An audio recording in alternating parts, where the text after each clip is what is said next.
কই তো জানেন যে আমার জন্যে রাম 14 বছর দুঃখ কষ্ট করেছে বনে যায় নিয়ে। আমার জন্যে মহাপ্রতাপী অহংকারী মহাবলশালী রাবণের সাথে যুদ্ধ করে নিয়ে খুব পরিশ্রম হয়েছে, আমার জন্য এতগুলা হয়েছে। এই বলে নিয়ে মা কৈকেয়ী লজ্জান্বিত হচ্ছেন। তো প্রথম তাসু গৃহ গয়ে ভবানী, ভগবান শিব ঠাকুর কৈলাস পর্বতে বট বৃক্ষের তোলে মা দুর্গা দেবীকে এই রাম কথা শ্রবণ করাছেন। তখন বললেন, হে দুর্গা। মা কৈকেয়ী লজ্জা পাচ্ছেন, মানে লাজা আছেন, কি করে আমি যাব আর এ বেটা বলে নিয়ে তাকে ভেঁটা কাট লিব।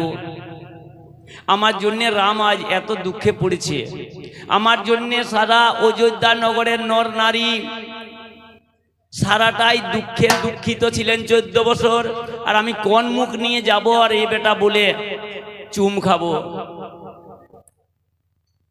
তো ভগবান শিব ঠাকুর মা পার্বতী দেবীকে বললেন, হে পার্বতী, দেখো ভগবান রামচন্দ্র কেমন বটেন, দয়ালু কৃপালু কেমন বটেন। তিনি দেরি করলেন নাই, কি করলেন, আমার মা কৈকেয়ীর জন্য আমি এত বড় কাজ করতে পারেছি। মা কৈকেয়ীর জন্য এত বড় কাজ করতে পারেছি এটা ভগবান জানেন। কারণ মা কৈকেয়ী যদি না থাকতেন আজ বনে যেতেন নাই, যদি বনে না যেতেন মা শবরীর উদ্ধার হতো নাই, বনে যদি না যেতেন বিরাট মারা যেত নাই, সে উদ্ধার পাইতো নাই, আজ রাবণ উদ্ধার পাইতো নাই। রাবণ যদি না মারা যেত তাহলে দেবতাগণ কষ্টেই থাকি যাইত। দেবতাগণ কি করতেন, রাবণের ঘরে চাকরগিরি করতেন, কে ঘোড়ার ঘাস কাটতেন, কে ঘোড়াকে খাওয়া দিতেন, কে হাতিকে যত্নাতেন। এই করে নিয়ে সকলকে সেখানে বাঁধে রেখেছিলেন আর সকলকে চাকরের মতো খাটাতেন। দুঃখের সীমা নাই দেবতাদের।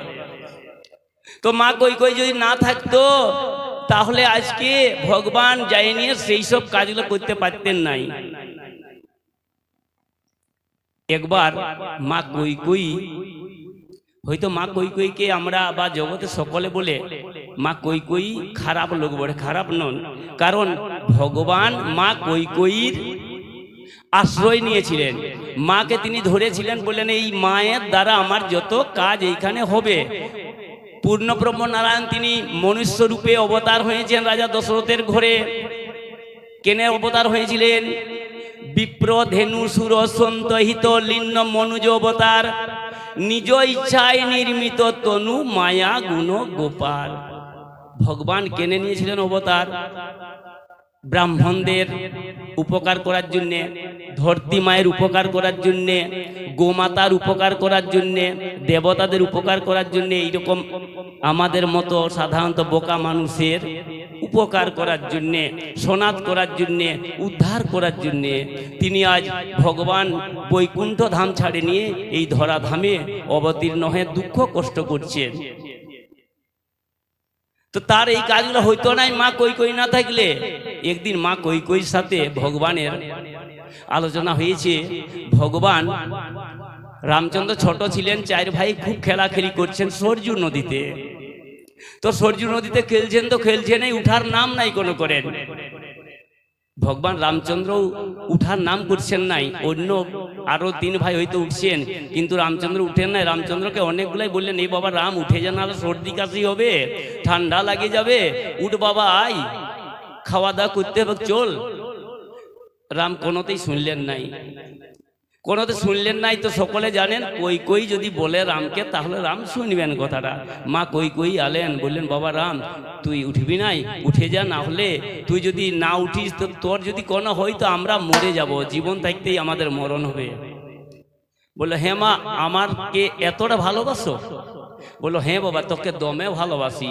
বললো, কতটা তাও একটু বলবে? বললো, আমার জীবনের থেকেও বেশি, আমার জীবনটা যেতে পারে কিন্তু তোমার কোনো না হোক। ভগবান রাম বলল, হে মা যদি এরকম ভালোবাসো তবে আমার ভালোবাসার প্রতিদান তো আমি কোনো পাই নাই। বললো, হ্যাঁ বাবা তোর কোনটার অভাব আছে, তোকে কোনটা নাই দিয়েছি? বললো, আমাকে দাও নাই, খালি আমাকে দুলারেই করেছো, আমি যেটা চাই সেটা তো দাও নাই। বললো, হে বাবা রাম যদি না তোমাকে দিয়ে থাকি তাহলে তুমি আজ মাগো, যেটা মাগবে সেইটা তোমাকে দিব। বললো হে মা, আমি যেটা মাইকবো সেটা যদি দাও না, দুনিয়ার লোকে তোমাকে বদনাম দিবে। বললো কোনো অসুবিধা নাই, আমি বদনামই হব। বললো হে মা, আমি যেটা মাইকবো সেটা যদি তুমি দাও, তুমি রাঁড় যন্ত্রণা ভোগ করবে। মা বলল আমি রাঁড় কেনে, আমি কোনো যদি ভোগ করতে হয় তাও তোমার আনন্দের জন্য আমি সেইটাই দিব। সত্যি দিবে মা? বললো হ্যাঁ। তবে বললো যখন আমি বড় হব, আমার পিতা মহারাজ আমাকে রাজগদি যখন দিবে, তখন তোমাকে আমার নিয়ে বনবাসটা মাইয়ে নিতে হবে, দিবে তো? মা কই কই একবার থমকে গেলেন। তারপরে বললেন হে বাবা রাম, আমার প্রাণের প্রিয় বটে, আর বন কি করে দিব? বললো মা তাহলে আমার আর কোনো কিছু নেওয়ার দরকার নাই, আমার ওইটাই দরকার আছে। তো বললো হে বাবা, যদি আমার অপযশ হয়, আমার নাম কেউ না রাখে, আমার নাম কেউ না লেই, তাও আমি তোমার ভালোর জন্য সেইটাই দিব বলে নিয়ে সত্যিবন্দী ছিল। যার জন্যে মা খুব সুন্দরভাবে রাজা দশরথের কাছে কায়দা করে নিয়ে বর নিয়ে নিলেন। আজ ওই বরের দরুন ভগবান রামচন্দ্র যাই নিয়ে সব কিছু করলেন। আর আসেছেন আজকে যখন, তখন মা কই কই লজ্জাম্বিত হচ্ছেন যে আমি রামকে কিনা করেছি। তো ভগবান শিব ঠাকুর বললেন দেখ ওগো পার্বতী, আমার প্রভু এত দয়ালু বটেন যে প্রথমে যাই নিয়ে মা কই কইর ঘরটা ঢুকছেন। মা কই কইর ঘর, তাহি প্রবোধি বহুত সুখ দিন না। এরপরে মা কই কইর ঘরে যখন ঢুকলেন, ভেঁটাকার নিলেন, মায়ের চরণে প্রণাম করলেন, বললেন হে মা, তুমি লজ্জা পাওয়ার কোনো কিছু নাই, তুমি তো দোষী নও। আমি আর তুমি জানি দোষী তো তুমি নও মা। লোকে যাই বলুক, তুমি না থাকতে গেলে আজকে আমি মর্যাদা পুরুষোত্তম রাম বলতে পারতাম নাই। বলো মা, তুমি কোনোদিন দোষী নও, তুমি মনকে ছোট করো না। মাকে ভালোভাবে প্রবোধ দিলেন, বুঝালেন, মন খুশি করে দিলেন, আনন্দিত করে দিলেন। এরপরে কি করলেন? পুনি নিজ ভবন গমন হরি কিন্না। এরপর হরি ভগবান বিষ্ণুজি তার অবতার ভগবান রামচন্দ্রজি কি করলেন? নিজের অন্তঃপুরী যেটা, নিজের যেটা রুম, সেই রুমের দিকে যাচ্ছেন। তো কৃপা সিন্ধু জব মন্দিরে গিয়ে যখন কৃপা সিন্ধু ভগবান মন্দির তার গেলেন, পুরো নর নারী সুখী সব ভয়ে, তখন সকলে খুব আনন্দিত হয়ে গেলেন। আজকে দমে আনন্দিত হলেন যে রামচন্দ্র নিজের পুরীতে গেলেন। এরপরে আমাদের মনোবাঞ্ছা পূর্ণ হবে। তো গুরু বশিষ্ঠ দ্বিজ লিও বুলায়ে আজু সুখ ধৌরি সুদিন সমুদায়ে। গুরু বশিষ্ঠজি আর দেরি করলেন না, সেবারে দেরি করেছিলেন, গোটা রাত দিয়েছিলেন সময় বলে নিয়ে রাত্রির মধ্যে পাশা পাল্টে যাইছিল। আজকে গুরুজি বললেন আর বাবা দেরি করবো না, সুঘড়ি একটা খুঁজলেন, আর ওই সুঘড়ি খুঁজে নিয়ে কি করলেন? সব দ্বিজ দেহু হরসি অনুশাসন রামচন্দ্র বৈঠে সিংহাসন। সকলকে ডাকলেন, ব্রাহ্মণগণকে বললেন হে ব্রাহ্মণগণ, আমাকে অর্ডার দাও, আমি আমার মনের বাঞ্ছা পূর্ণ করবো আজকে। বলল ঠিক আছে হে গুরুদেব বলো কি বাঞ্ছা? বললো রামকে আজকেই রাজা করব। তো বললো ঠিক আছে, সবাই তথাস্তু বলে দিলেন।